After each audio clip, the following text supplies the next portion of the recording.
আমি যখন ওই কবরটারে খনন করলাম মায়ের নবীজি,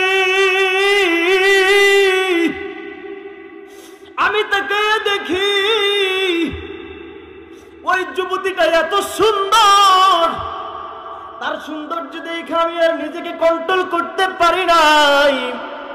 আমি ওই যুবতীর সঙ্গে জিনায় লিপ্ত হয়ে গেছি।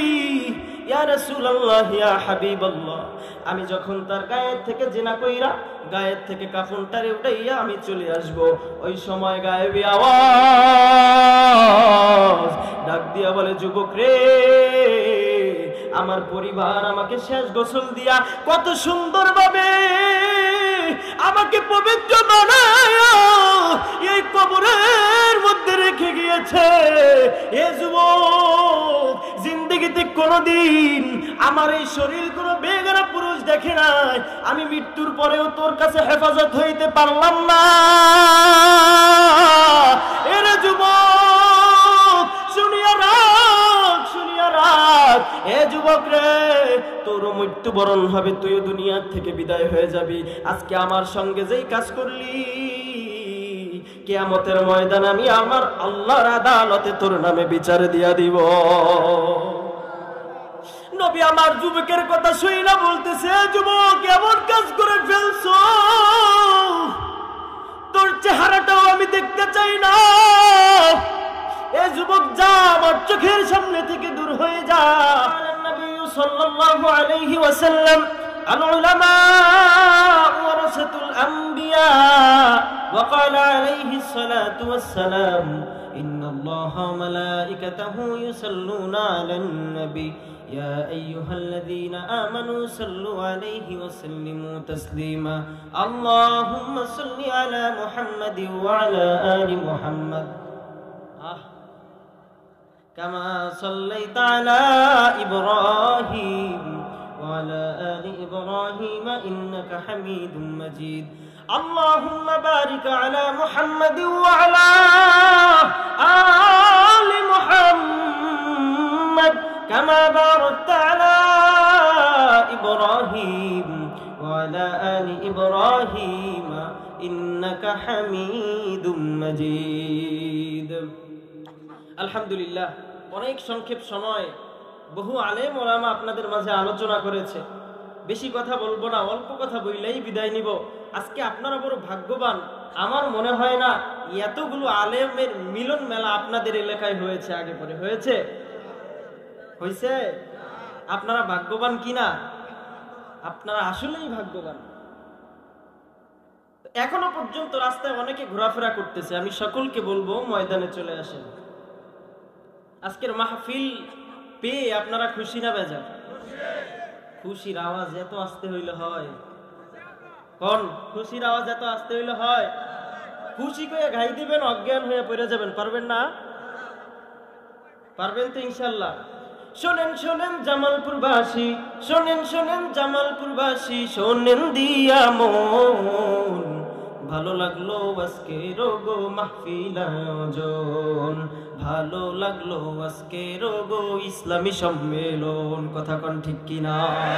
শোনেন শোনেন জামালপুরবাসী, শোনেন শোনেন জামালপুরবাসী, শোনেন দিয়া মন, ভালো লাগলো আজকে রোগো তাফসীর আয়োজন, ভালো লাগলো আজকে রোগো ইসলামী সম্মেলন। আজকে রোগো মাহফিলে আনেওয়ালা ভাই, সবার ছিনাই নবীর জন্য ভালোবাসা তাই, হায় রে ভালোবাসা তাই। আজকে রোগো মাহফিলে আনেওয়ালা ভাই, সবার ছিনাই কোরআনের জন্য ভালোবাসা তাই, হায় রে ভালোবাসা তাই। আমরা সবাই নবীর উম্মত। কথা বল ঠিক কিনা? আমরা সবাই নবীর উম্মত, আমরা সবাই নবীর উম্মত। জান্নাতে যেতে চাই, কারা কারা জান্নাতে যাইবেন হাতে লারা দেন সবাই, হাতে লারা দেন সবাই, হাতে লারা দেন সবাই। দিন ইসলামের পথে চলবো, আল্লাহু আকবার বলেন সবাই। আরে আজকে রোগো মাহফিলে একটা ওয়াদা চাই, কোরআনেরই জন্য মোরা জীবন দিতে চাই। একটা ওয়াদা চাই, নবীর জন্য আমরা সবাই জীবন দিতে চাই।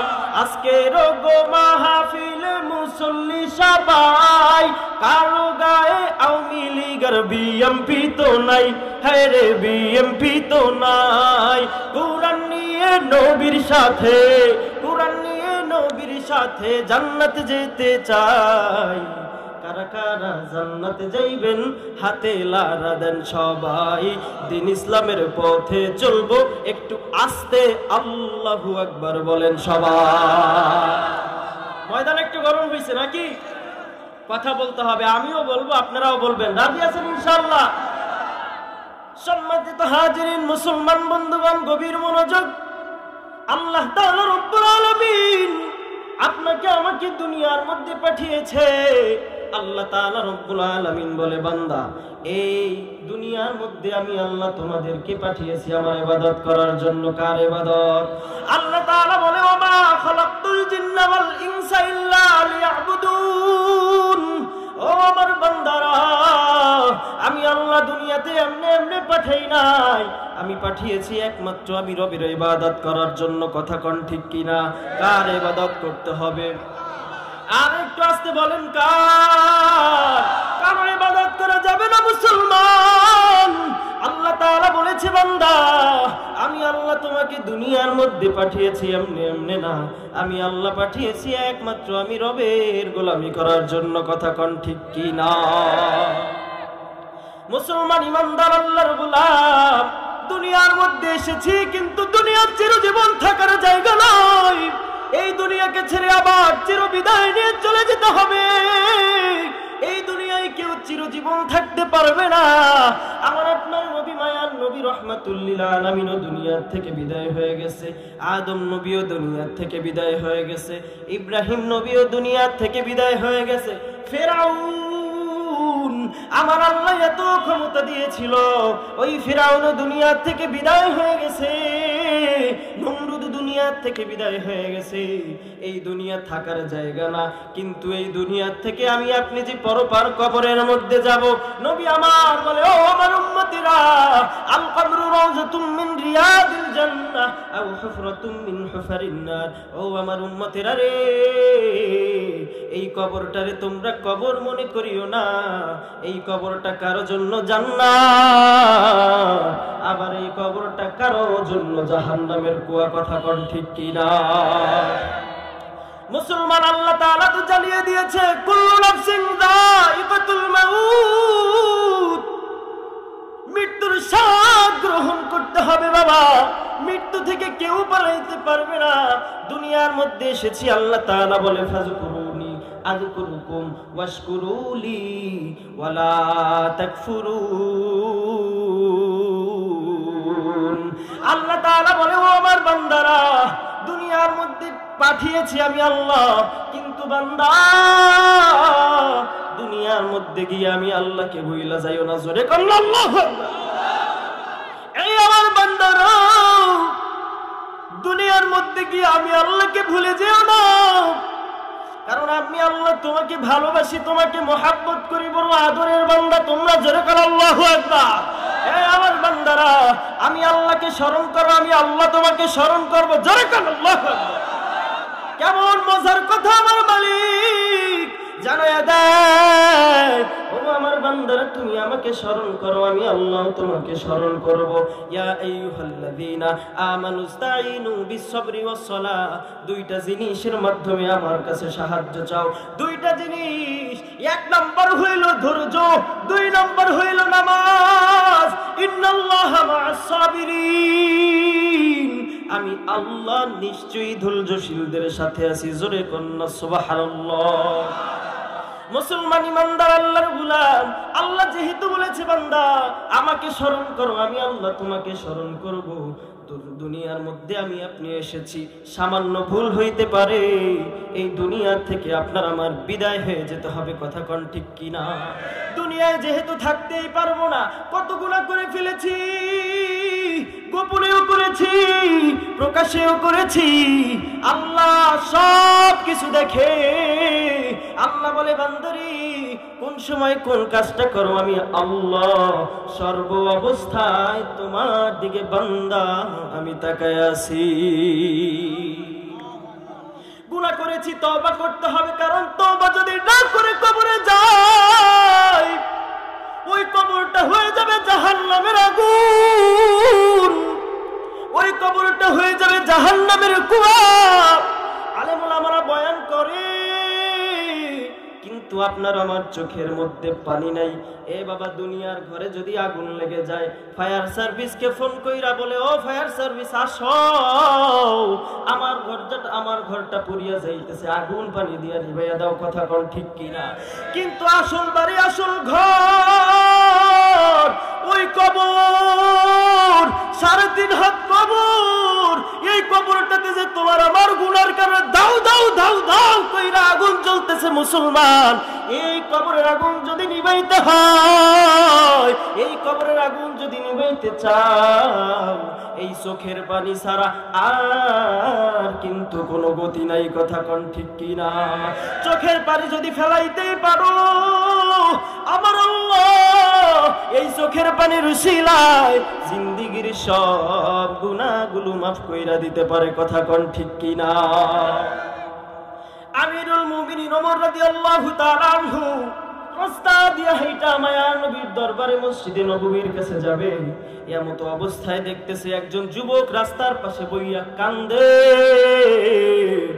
এমন কান্দা কান্দে আমিরুল মুমিনিন ওমর রাদিয়াল্লাহু তাআলা আনহু ওই যুবককে ডাক দিয়া বলে, যুবক কেন তুমি এত কাঁদো? ও যুবক, তোমার কি হয়েছে? আমিরুল মুমিনিন ওমর রাদিয়াল্লাহু তাআলা আনহু যুবকের কাছে প্রশ্ন করে। যুবক ডাক দিয়া বলে, ও আমিরুল মুমিনিন, আমি এমন গুনাহ করে ফেলেছি, আমার আল্লাহ মনে হয় আমাকে জিন্দেগিতে কোনোদিন মাফ করবে না। আমিরুল মুমিনিন ওমর রাদিয়াল্লাহু তাআলা আনহু ওই যুবকের কান্না দেখা চোখের পানি রাখতে পারে না। এ বাবা গো, এমনও তো হয় মাঝের মধ্যে কিছু মানুষের কান্না দেখা নিজের কান্নাও ধরা যায় না। কথা কোন ঠিক কিনা? ওই যুবকের কান্না দেখা আমিরুল মুমিনিন ওমর রাদিয়াল্লাহু তাআলা আনহু যুবককে ডাক দিয়া বলে, যুবক রে, আর কাঁদিস না, কাঁদিস না। যুবক বলে, ডাক দিয়া বলে, আমিরুল মুমিনিন, আমি এত গুনাহ করেছি, কান্না ছাড়া কোনো উপায় নাই, কারণ আমার গুনাহ আমার আল্লাহ মাফ করবে না। আমিরুল মুমিনিন যুবকের কান্না দেখা চলে গেল নবীজির দরবারে। চক্ষু মুছতে মুছতে মুছতে মুছতে নবীজির দরজায় হাজির হয়ে গেছে। নবী আমার ডাক দিয়া বলে, মায়ার নবী রাহমাতুল লিল আলামিন ডাক দিয়া বলে, আমার তুমি আমার দরবারে এসেছো, কিন্তু তুমি কেন চোখের পানি ঝরাইতেছো? আমিরুল মুমিনিন ওমর রাদিয়াল্লাহু তাআলা আনহু ডাক দিয়া বলে, নবী গো, আমি রাস্তা থেকে যখন আপনার দরবারে আসতেছিলাম, আমি তো খেয়াল কইরা দেখলাম একজন আল্লাহর যুবক, আপনার একজন উম্মত রাস্তার পাশে দাঁড়াইয়া গুনার জন্য কাঁদে কাঁদে চোখের পানি ঝরাইয়া। যুবক, এ মৃত্যু বাবা, এ পদ্মারানীর মা, গুনাহ যদি মাফ করাইতে হয় চোখের পানি ছাড়া কিন্তু কোনো গতি নাই। ওই যুবক কাঁদে। ওগো নবীজি, আমি ওই যুবকের কান্না দেখা নিজের চোখের পানিও রাখতে পারি নাই, আমি ওই যুবকের কান্না দেখা আমি ওমর কেঁদে দিয়েছি। নবী আমার ডাক দিয়ে বলে, ওমর তুমি কে বলো? আমার উম্মত জাহান্নামে যাবে গুনার কারণে, আমি নবী সহ্য করতে পারবো না। ওমর তুমি গিয়ে নিয়ে আসো, আমার ওই উম্মতকে আমার দরবারে নিয়ে আসো। এবার ওমর রাদিয়াল্লাহু তাআলা আনহু যুবকের কাছে চলে গেলেন। দৌড়াইয়া গিয়া বলে, যুবক, হে যুবক, আমার নবী মায়ার নবী রাহমাতুল লিল আলামিন তোমাকে তার দরবারে ডেকেছে। ওই যুবক নবীজির দরবারে গিয়া কাঁদে আর চোখের পানি ঝরায়। নবী আমার ডাক দিয়ে বলে, যুবক রে, কেন তুমি কাঁদো, কেন তুমি চোখের পানি ঝরাও? দাও। যুবক ডাক দিয়ে বলে ইয়া রাসূলুল্লাহ ইয়া হাবিবাল্লাহ, আমি চোখের পানি ঝরাই কারণ হইল আমি এমন বড় একজন গুনাহগার, আমার চোখের পানি আল্লাহ মনে হয় জিন্দেগিতে কোনোদিন মাফ করবে না, আমার গুনাহ মনে হয় আমার আল্লাহ জিন্দেগিতে কোনোদিন মাফ করবে না। মায়ার নবী রাহমাতুল লিল আলামিন যুবককে ডাক দিয়ে বলে, যুবক রে, আমার আল্লাহর আরশের চাইতেও কি তোমার গুনাহ বড়? যুবক ডাক দিয়ে বলে ইয়া রাসূলুল্লাহ ইয়া হাবিবাল্লাহ, আমার আল্লাহর আরশের চাইতেও আমার গুনাহ বড়। নবী আমার ডাক দিয়া বলে, যুবক রে, আমার আল্লাহর এত বড় জমিনের চাইতেও কি তোমার গুনাহ বড়? ওই যুবক ডাক দিয়া বলে, নবী গো, এই জমিনের চাইতেও আমার গুনাহ বড়। নবী আমার ডাক দিয়া বলে, যুবক রে, এত বড় কি গুনাহ তুমি করেছো? তুমি কি শিরকের গুনাহ করেছো? যুবক বলে, না। যুবক, তুমি কি আল্লাহর সঙ্গে শিরক করেছো? যুবক বলে, না না না। নবী আমার ডাক দিয়া বলে, যুবক রে, কি এমন অন্যায় করেছো যেই গুনাহ তোমার কাছে মনে হইতেছে আল্লাহর আরশ এবং জমিনের চাইতে বড়? যুবক ডাক দিয়া বলে, ইয়া রাসূলুল্লাহ ইয়া হাবিবাল্লাহ, আমি এই মদিনার জমিনের মধ্যে সব থেকে বড় কাপন চোরা মানুষগুলা যখন দুনিয়ার থেকে ইন্তেকাল হয়ে যায়, ওই মানুষগুলোকে যখন দাফন কাফন করা হয়, আমি সারাদিন অপেক্ষা করি কোন সময় সূর্যটা ডুবে যাবে, রাতের আঁধার হয়ে যাবে, আমি তখন চলে যাই। আমি গিয়া ওই মুর্দারের গায়ের মধ্যে যেই কাফনটা পরানো থাকে, আমি ওই কাফনটা মুর্দারের গায়ের থেকে আইনা মার্কেটের মধ্যে বিক্রি কইরা আমি এরপরে এই টাকা দিয়ে আমি সংসার চালাই। কিন্তু মায়ার নবী, দীর্ঘদিন হয়ে গেল আমি আর কাফন চুরি করি না। আমার অন্তরের মধ্যে ভয় ঢুকে গেছে, আমার আল্লাহ আমাকে মাফ করবেনি। নবী আমার ডাক দিয়া বলে, যুবক রে, কি হয়েছে বিস্তারিত আমার সঙ্গে খুলে বলো। যুবক ডাক দিয়া বলে, ইয়া রাসূলুল্লাহ ইয়া হাবিবাল্লাহ, আমি প্রতিদিন অপেক্ষায় থাকি কোন সময় মানুষ মরে যাবে আর ওই মানুষটাকে দাফন কাফন করা হবে। ইয়া রাসূলুল্লাহ ইয়া হাবিবাল্লাহ, একদিনের ঘটনা, একজন আল্লাহর বান্দি এই মদিনার জমিনের মধ্যে ইন্তেকাল হয়ে গেছে। তার লাফর দাফন কাফন শেষ করার পর যখন রাত হয়ে গেছে, সূর্যটা নিভে গেছে, রাতের আলো উঠে গেছে, আমি অপেক্ষা করতে করতে রাতের আলো যখন হয়ে গেছে, আমি যখন ওই কবরটারে খনন করলাম, মায়ের নবীজি, আমি তাকে দেখি ওই যুবতীটা এত সুন্দর, তার সৌন্দর্য দেখে আমি আর নিজেকে কন্ট্রোল করতে পারি নাই। আমি ওই যুবতীর সঙ্গে জিনায় লিপ্ত হয়ে গেছি। ইয়া রাসূলুল্লাহ ইয়া হাবিবাল্লাহ, আমি যখন তার গায়ের থেকে জিনা কইরা গায়ের থেকে কাফনটারে উঠাইয়া আমি চলে আসব, ওই সময় গায়েবী আওয়াজ ডাক দিয়া বলে, যুবক রে, আমার পরিবার আমাকে শেষ গোসল দিয়া কত সুন্দর ভাবে আমাকে পবিত্র বানায়া এই কবরের মধ্যে রেখে গিয়েছে। এ যুবক, জিন্দেগিতে কোনদিন আমার এই শরীর কোন বেগানা পুরুষ দেখে নাই, আমি মৃত্যুর পরেও তোর কাছে হেফাজত হইতে পারলাম না।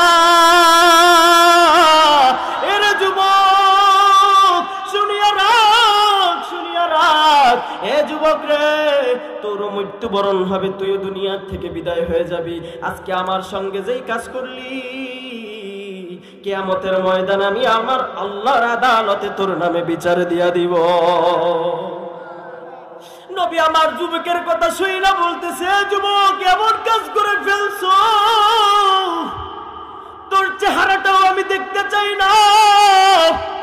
এ যুবক, যা, আমার চোখের সামনে থেকে দূর হয়ে যা। রাহমাতুল লিল আলামিন যুবকের কথা শুই না নিজেকে কন্ট্রোল করতে পারে নাই। যেই নবীকে আমার আল্লাহ রহমত স্বরূপ পাঠাইলো, নবী আমার রহমত স্বরূপ গোটা দুনিয়ার জন্য, শুধু মানুষের জন্য নয়, শুধু পশুর জন্য নয়, সব কিছুর জন্য নবী রহমত।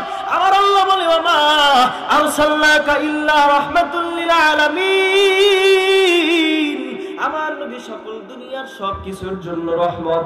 নবী আমার যখন যুবকের মুখ থেকে এই ঘটনা শুনলো, নবী আমার ডাক দিয়া বলে, যুবক রে, আমার চোখের সামনে থেকে বিদায় হয়ে যা। এ যুবক, আমার চোখের সামনে আর পড়িস না। যুবকটা চলে গেল নবীর দরবার থেকে।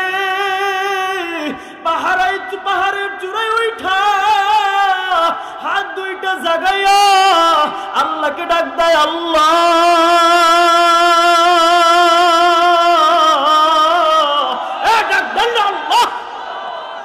একটু মায়া লাগাইয়া ডাক দেন না আল্লাহ। ওই যুবক ডাক দিয়া বলে, আল্লাহ রে, সাহাবায়ে কেরামরাও আমাকে ঠাই দিল না, রহমাতুল লিল আলামিনের কাছে গেছি, ঠাই দিল না। ওগো আল্লাহ, তুমি তো আমার গুনার খবর জানো, তুমি তো আমার এত আদর কইরা বানাইলা, এত গুনাহ করলাম, আমার উপরে কোনো গজব দিলা না। ওগো মালিক, তুমি কি আমারে মাফ করবা না? পাহাড়ের চূড়ায় যুবক গিয়া 40 দিন পর্যন্ত কাঁদছে। জিবরাইল আমিন নবীজির দরবারে হাজির হয়ে গেছে, জানায়া দেয়, নবী গো, ও মায়ার নবী, যেই যুবক আপনার দরবারে এসেছিল গো, ওই যুবকের কান্না আমার মালিকের দরবারে কবুল হয়ে গেছে। বলতেছে, ও নবীজি, আল্লাহ আপনার কাছে দুইটা জিনিস প্রশ্ন করেছে। এক নম্বরের প্রশ্ন, আমার আল্লাহর রহমতের চাইতে কি, আমার আল্লাহর রহমতের চাইতে কি ওই যুবকের গুনাহ বড়? নবী আমার বলে, না না, আমার আল্লাহর রহমত বড়। আবার ওই যুবক ডাক দিয়া বলতেছে, আর জিবরাইল ডাক দিয়া বলতেছে, নবীজি, আমার আল্লাহ যে আদর করে বান্দা বান্দিরে বানাইলো, কত মায়া কত দরদ, তার চাইতে কি ওই গুনাহ, ওই যুবকের গুনাহ বেশি বড়? নবী আমার ডাক দিয়া বলে, না না। জিবরাইল বলে, নবী গো, ওই যুবক এত পরিমাণ কাঁদছে, আমার আল্লাহ খুশি হইয়া ওই যুবকের জীবনের সব গুনাহগুলো মাফ কইরা দিছে। এ কারো দিকে কোনো নজর নাই বাবা, চক্ষু দুইটা বন্ধ করেন, মাথাটা নিচের দিকে ঝুঁকাইয়া দেন, আর চিন্তা কইরা দেখেন কত গুনাহ আপনি আমি জীবনে করেছি। এই মুহূর্তে যদি বিদায় হয়ে চলে যায়, আর ওই কবরের মধ্যে আপনার আমার লাশটা যদি রেখে আসে, ওই কবরটা যদি জাহান্নামের টুকরা হয়ে যায়, এই মুসলমান চিন্তা কইরা দেখেন আপনার আমার উপায় কি হবে। নবী আমার তার কলিজার টুকরা মেয়ে ফাতিমাতুজ জোহরা রাদিয়াল্লাহু তাআলা আনহাকে ডাক দিয়া বলে, ইয়া ফাতিমাতু ইনকিজি নাফসাকি মিনান নার, ও আমার কলিজার টুকরা ফাতিমা, এই কবর কারো কোনো পরিচয় নিবে না, কার কত সম্পদ আছে এই পরিচয় নিবে না, তুমি আমি রহমাতুল লিল আলামিনের মেয়ে, তোমার কোনো পরিচয় নিবে না। ওই কবর শুধুমাত্র দেখবে কার নেক আমল কতটুকু, কার বদ আমল কতটুকু। গুনাহ নিয়ে যদি কেউ কবরের মধ্যে যায়, কবরের দুই পাশের মাটির চাপ ওই বান্দা নবী আমার এক হাতের আঙ্গুলি আর এক হাতের আঙ্গুলির মধ্যে ঢুকায়া বলে, এক পাজরের হাড্ডিগুলো আরেক পাজরের মধ্যে করমর করমর কইরা ঢুইকা যাইবে। এ বাবাজি, এখনো কি চোখ থেকে একটা ফোঁটা পানি বাহির হয় না? দেখেন তো, একটা ফোঁটা পানি চোখ থেকে আপনি আমি বাহির করতে পারিনি। গুনাহ করতে করতে জিন্দেগি শেষ, দুনিয়ার পিছে দৌড়াইতে দৌড়াইতে জিন্দেগি শেষ হয়ে গেছে। এ জামালপুরের মুসলমানে যুবকে পর্দার মা, দেখেন একটা ফোঁটা চোখের পানি একটু বের হয়নি। নবী আমার বলে, উম্মতিরা রে, কান্না করো, কান দিয়ে কবরে আসো, কারণ ওই কবরের জাহান্নামের আগুন চোখের পানি ছাড়া নিবানো সম্ভব না। কথা কোন ঠিক কি না? এ রশিদ আহমদ গঙ্গুহি রহমাতুল্লাহি আলাইহি এই কবরের ভয়ে কাঁদতে কাঁদতে দুনিয়ায় বসে অন্ধ হয়ে গেছে। আলেম মুরিদরা ডাক দিয়ে বলে, আমির, আপনি যে দুনিয়ায় বসে এত কাঁদছেন, আপনি কি সচোখে কোনোদিন জাহান্নামের আগুন কবরের আযাব দেখছেননি?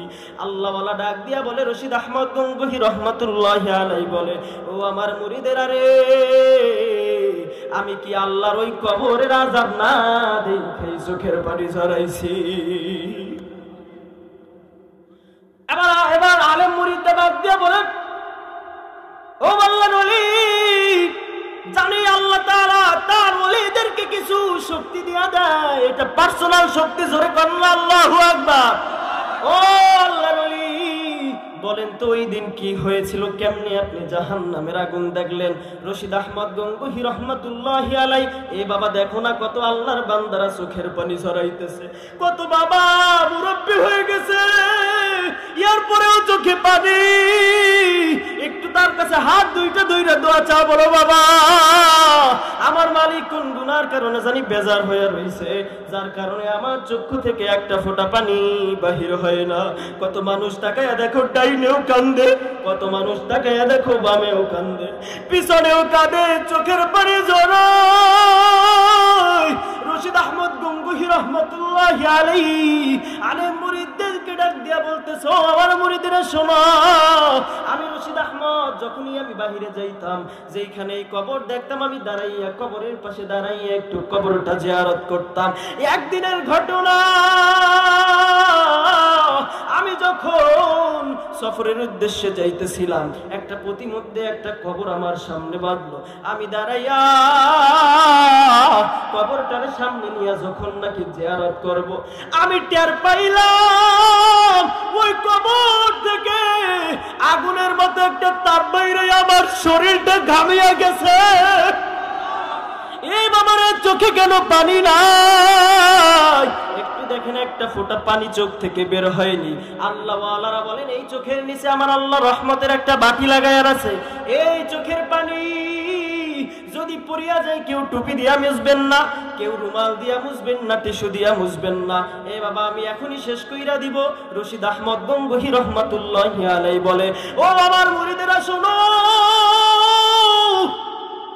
আমি যখন কবরের পাশে দাঁড়াইছি, আমি টের পাইলাম কবর থেকে আগুনের বাতাস এসে আমার শরীর, একটু দূরে সরিয়ে আল্লাহকে ডাক দিয়া বললাম, আল্লাহ একটু মায়া লাগাইয়া ডাক দেন না আল্লাহ। আমি ওই কবরের পাশে দাঁড়াইয়া আল্লাহকে বললাম, মালিক আমার অন্তরের চক্ষু খুলে দাও, আমি একটু দেখতে চাই এই কবরের ব্যক্তি কোন হালতে আছে। বাবা দেখোস না ওই দাঁড়িয়েলা মুরব্বি কি কাদা কাঁদে, তোমার আমার চোখে কেন পানি নেই? এবার রশিদ আহমদ গঙ্গোহী রহমাতুল্লাহি আলাইহি বলে, আমি যখন কবরের মধ্যে চক্ষু দুইটা বন্ধ করে তাকাইছি, আমি তাকাইয়া দেখি কবরটা আর কবর নাই, কবরটা সব সাফ ফরসা। এ জীবনে না করিলাম বন্দেগি, গুনাহ করে কাটাইলাম জিন্দেগি, তওবা করে আবার তওবা ভাঙ্গিলাম, অবশেষে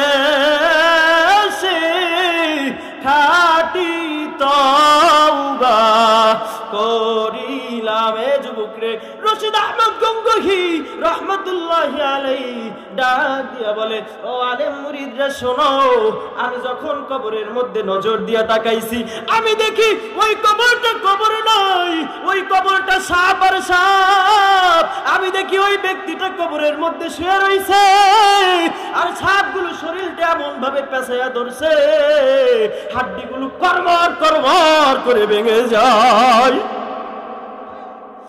আমি তাকাইয়া দেখি ওই যুবকটা ওই কবরের মধ্যে, যে যুবক ঘুমায়, চোখের পানি জড়ায় আর চিল্লায়, আল্লাহ দুনিয়াতে কি আমার কেউ নাই যে আমার জন্য একটু চোখের পানি ঝরায়া কাঁদবে? রশিদ আহমদ গঙ্গোহী রহমাতুল্লাহি আলাইহি বলেন, আমি তাকাইয়া দেখি এক নাকের ফুটা দিয়ে একটা সাপ ঢুকিয়া গেছে, আর একটা নাকের ফুটা দিয়ে সাপটা বাহির হয়ে গেছে, কল গোল করে রক্তগুলো বের হয়ে যায়। এই কাণ্ড যখন আমি দেখেছি, আমি আর নিজেকে কন্ট্রোল করতে পারি না। ওই দিন থেকে আমি এমন কাঁদছি, কাঁদতে কাঁদতে আমার চক্ষু দুইটাই অন্ধ হয়ে গেছে। দুনিয়াতে বৈশাখ কান্দার দরকার আছে কি নাই? আবার আওয়াজ কমে গেছে, আছে কি নাই? কাঁদতে হবে কি না? রাজি আছেন তো ইনশাআল্লাহ? কারা কারা রাজি নাই হাত দুইটা দেখি। এই যে ঘটনা কি, মন কোন দিকে? কারা কারা রাজি আছেন হাত দুইটা জায়গায় আজকের মাহফিল থেকে আল্লাহকে দেখান, আল্লাহ আমাদের জীবনের সব ভাইয়ের গুনাহগুলো মাফ করে দাও। সকলে বলেন আমিন। যা কিছু